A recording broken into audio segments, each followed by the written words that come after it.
Mình làm được. Nhanh đấy. Khỏe đấy.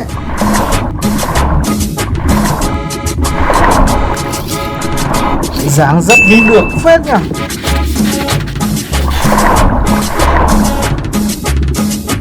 Cố lên con, mẹ tin con làm được.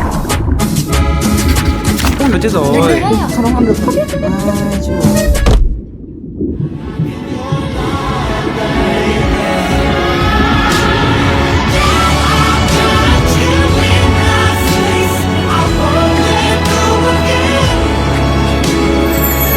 Knorr được tuyển chọn từ cá cơm than tươi, chất lọc tinh túy để làm nên cốt nước mắm chất lượng, từ đó mà trở thành một phần của nước mắm Knorr. Nước mắm Knorr từ cốt cá tươi cân bằng mặn ngọt, không mặn gắt nên miếng đầu khó cưỡng.